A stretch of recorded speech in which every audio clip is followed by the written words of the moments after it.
I have 3 younger siblings. We always fought, and they're part of the reason I left California. But they're honestly the only reason I ever go back. Andrew is 19 years old and in school to be a mechanic. A month ago, he accidentally started a longboard company and is currently designing vintage longboards. Now that I'm away, we're closer than ever, essentially twins in every way except age. Jessica is the stubborn one. 12 years old, she's reached that point in her life where everything she says needs to be an argument. She's the most strong-willed person I know and butts heads with everyone. And then there's Sarah, my Suzy Q. She's in her own little world. My name is Sarah. I'm 7 years old. I live in Riverside. What else? Sarah was born on October 26, 2006. Weighing just over 8 pounds, she was the second smallest baby in our family. Sarah and I immediately bonded, growing a stronger relationship as I babysat her throughout her first summers. Sarah called for me to carry her and to be with her at all times, leading strangers to assume that I was her mother. Now most of the town knows better. What they didn't know is that Sarah is sick. I'm a climber. Sarah was diagnosed with cystic fibrosis before she was even born. Cystic fibrosis is a genetic condition that affects the pulmonary and digestive systems of the body. Essentially, the body creates a buildup of mucus in the lungs, pancreas, and other organs. The mucus in the lungs blocks airways, making it difficult to breathe. The mucus also collects bacteria, causing infections that can lead to respiratory failure. The mucus in the pancreas blocks the enzymes from breaking down food and providing the body with nutrients, causing poor growth and malnutrition.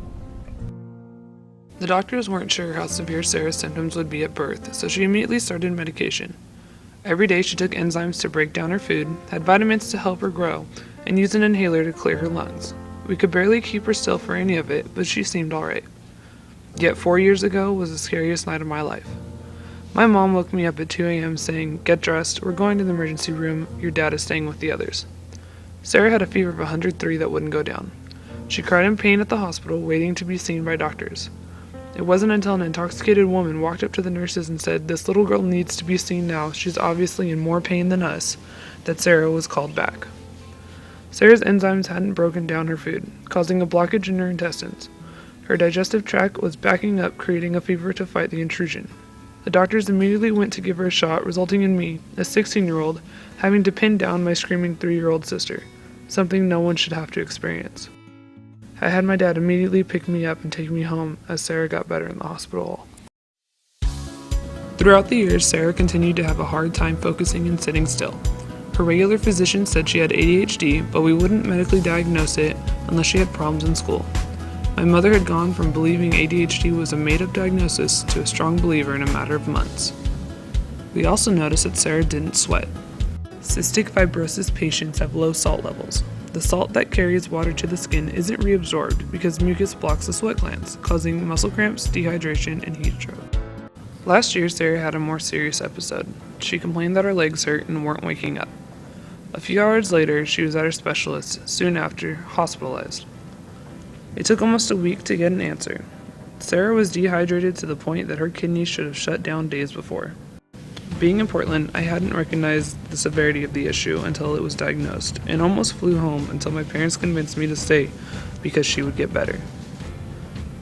She was in the hospital for about a week of an ADHD child that should have been in serious pain, running around a children's hospital like she wasn't sick at all. After all of this, we received amazing news. For some crazy reason, Sarah failed all tests to prove she had cystic fibrosis. She shows no daily symptoms and has been taken off the list. The gene will stay dormant until she gets older. For now, she can just be a normal child.